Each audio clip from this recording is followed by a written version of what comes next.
안녕하세요. 오늘은 청소년의 비행에 대한 얘기와 함께 꿈 가치에 대한 이야기를 함께 나누어 볼까 합니다.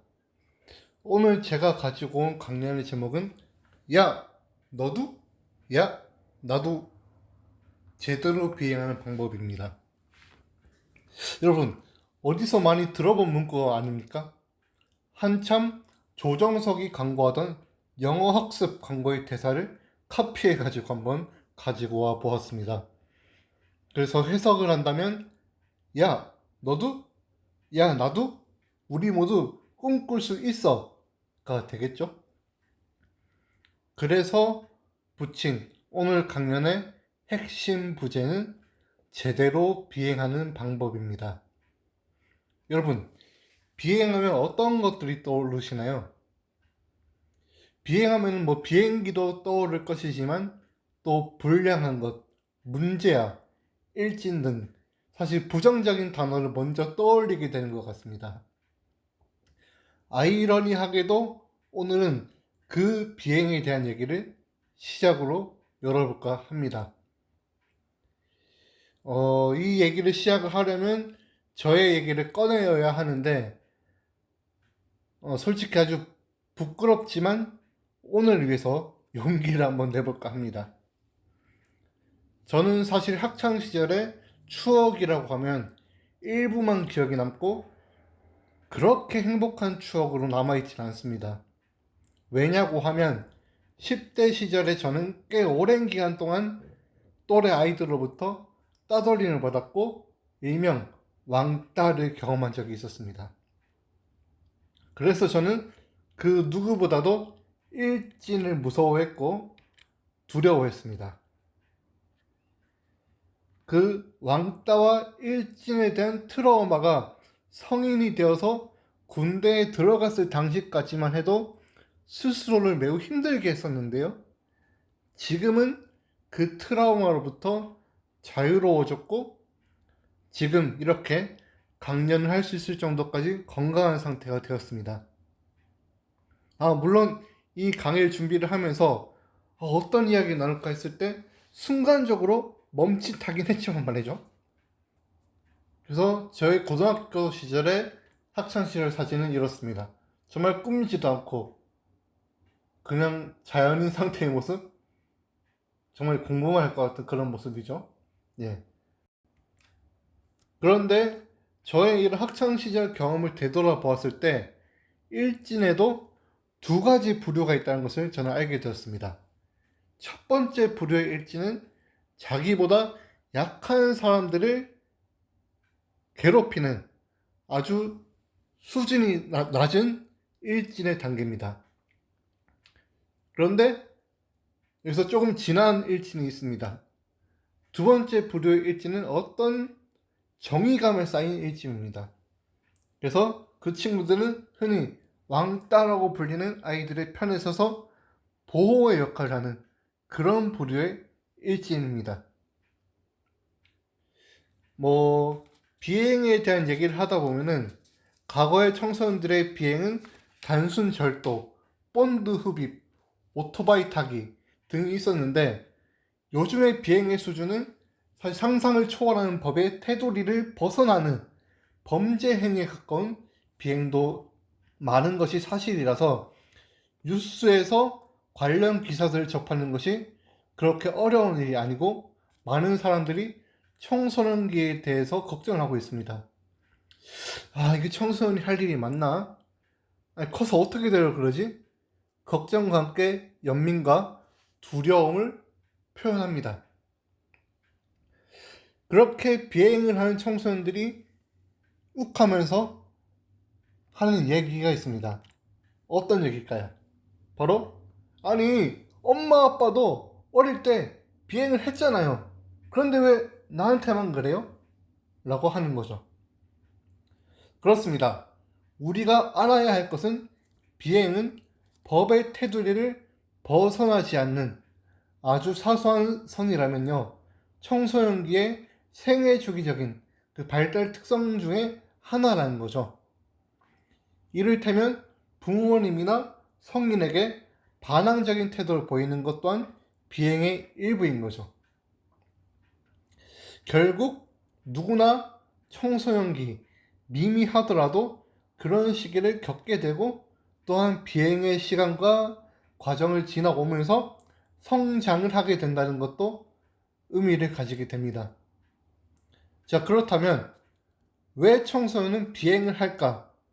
라는 이 질문에 있어서 그 내면에 내포된 이야기를 우리는 집중을 해야 합니다.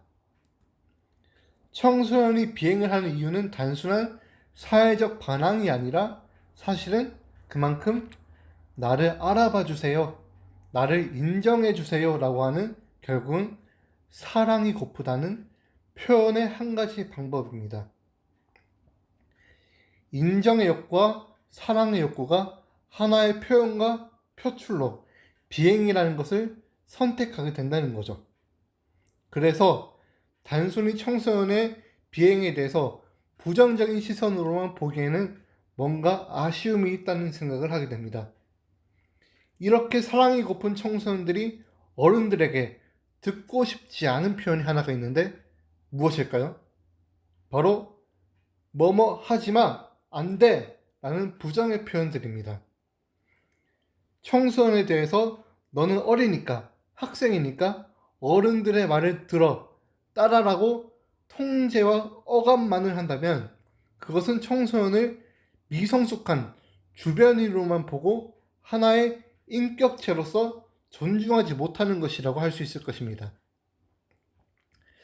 계속적인 부정적이고 억압된 말과 행위가 가해지면은 인간은 결국에는 풍선에 계속해서 바람을 불어넣으면 터지듯이 폭발하게 되고 고무줄을 길게 당겨서 놓았을 때 튕겨나가듯이 튕겨나가게 된다는 거죠. 우리가 유튜브를 보다 보면은 한때 청소년 선도 콘텐츠라고 하면서 길거리를 지나다니면서 담배를 피는 청소년들에게 다가가서 담배를 끄도록 하는 영상들이 유행처럼 퍼진 적이 있었습니다. 물론 청소년에게 흡연을 하지 않도록 알려주는 것은 필요하지만 그 방법이 올바른 방법이어야겠죠. 그렇다면 어떻게 청소년을 선도할 수 있을까요, 여러분? 바로 문화적인 환경을 바꾸어 놓는 것입니다. 저는 왕꿈틀이 가치창조연구소를 운영하면서 인문활동을 기획하고 운영해 오고 있는데요. 이전에 시내 부근의 요양병원에서 사회복지사로 근무를 하던 때가 있었습니다. 그러다 보니까 출퇴근을 하면서 시내를 자연스럽게 오가게 되었죠. 그런데 제가 버스를 타고 내리는 정류장 뒤편에는 병원 건물에 주차장이 있는데 사람들의 이동이 거의 없는 폐허된 공간으로 자리하고 있었습니다. 그러다 보니까 어떻겠습니까? 그 주차장 안으로 들어가서 청소년들이 쉽게 담배를 피거나 비행행위를 하기에는 아주 최적의 장소가 되어버렸고 바닥에는 담배꽁초로 가득해가지고 위생적이지 않은 모습을 직접 목격하게 되었습니다.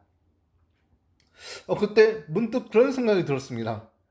내가 한번 여기를 바꾸어 볼까? 그러면서 점심시간에 점심도 먹지 않고 쓰레기 봉투랑 집게를 들고 와서 그곳에 담배꽁초와 쓰레기들을 모두 담기 시작했습니다. 여러분, 결과는 어땠을까요? 하루가 지나고 한 주가 지나고 수시로 공간을 확인을 했는데 이전에는 바닥에 널브러져 있던 쓰레기와 꽁초들이 제가 치운 그대로 유지를 하게 되었습니다. 우리가 사회적 현상 중에 깨진 유리창의 법칙이라는 것이 있습니다. 건물에 깨진 유리창을 그대로 방치하면 나중에는 그 지역의 일대가 무법청지로 변한다는 범죄 심리학 이론이죠. 여러분, 그렇다면 어떻게 해야 될까요? 그렇습니다. 깨어진 유리창을 보면서 비난만 할 것이 아닙니다. 다시 그 깨어진 유리창을 주워 담는 작업을 누군가는 해야 한다는 거죠. 혀만 차며 손가락질만 하고 비난할 것이 아니라 누군가는 그러한 환경과 문화를 바꾸어 놓을 수 있어야 한다는 것입니다. 저는 이 환경 개선 실험을 직접 하면서 정말 많은 것을 느꼈던 것 같습니다. 아, 한 사람의 힘이 이렇게 중요하고 사소한 일이지만 변화를 가지고 올 수 있구나 하고 말이죠. 여러분, 제가 대단한 사람도 아니고 거창한 일을 한 것이 아니죠. 쓰레기 하나 주운 겁니다. 자, 그렇다면 오늘의 결론으로 돌아와서 비행에 대한 이야기를 마무리 지어보도록 하겠습니다. 이렇게 청소년기의 특성 중 하나인 비행도 있지만 비행은 날아다닌다는 의미 또한 가지고 있습니다. 그래서 결론적으로는 청소년이 어떻게 하면 꿈을 향해 나아갈 수 있을까에 대한 이야기를 함으로써 강연의 결론을 지으려고 합니다. 여러분, 제대로 비행하려면 어떻게 해야 될까요? 먼저 비행기를 생각을 해봅시다. 비행기가 올바로 비행에 성공하려면 정확한 목적지를 알고 경로를 따라서 조정을 해야 합니다. 그처럼 꿈도 명확한 목표가 필요한 것이죠. 그래서 꿈을 설정할 때는 두 가지에 대한 물음에 고민을 해 보아야 합니다. 먼저는 내가 하고 싶은 것이 무엇인지, 그리고 내가 되고 싶은 것은 무엇인지 에 대한 질문 말이죠. 우리가 이 두 가지가 일치를 한다면 우리는 덕업일치라고 하죠. 하지만 항상 하고 싶은 것이 되고 싶은 것이 되지 않습니다. 그래서 두 가지를 이루고자 한다면 우선은 그렇다면 내가 해야 하는 것은 무엇인가를 고민하고 실천해 가는 것이 필요합니다. 해야 하는 것을 하다 보면은 기회가 오게 되고 그러면 하고 싶은 것도 되고 싶은 것도 결국에는 이루게 되어지게 됩니다. 요즘은 다포 세대라고 해서 꿈조차 포기하라고 하지만 여러분, 꿈은 삶의 원동력이 됩니다.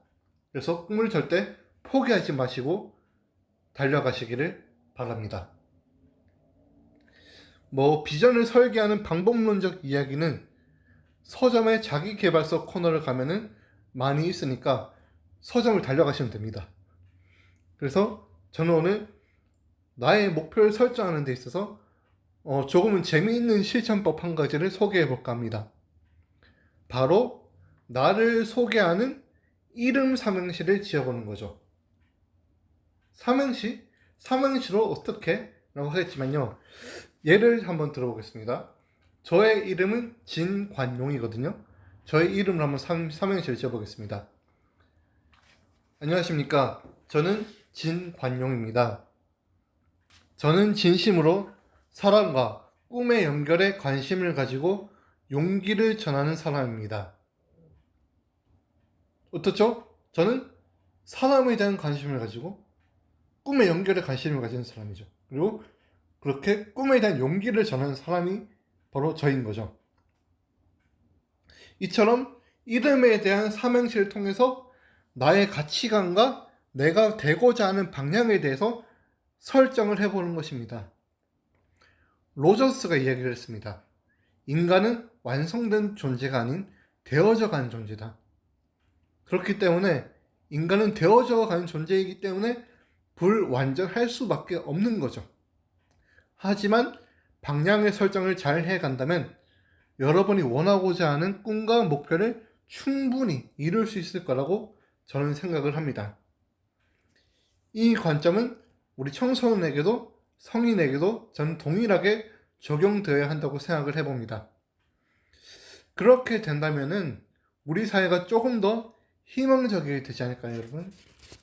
그래서 마지막으로 꿈을 향해 비행하는 청소년들이 많아지는 그런 희망이 넘치는 대한민국이 되었으면 좋겠습니다. 그래서 우리 사회가 조금 더 따뜻해지면 좋겠죠. 네, 지금까지 야 너도 야 나도 제대로 비행하는 방법 강연을 들어주셔서 감사합니다.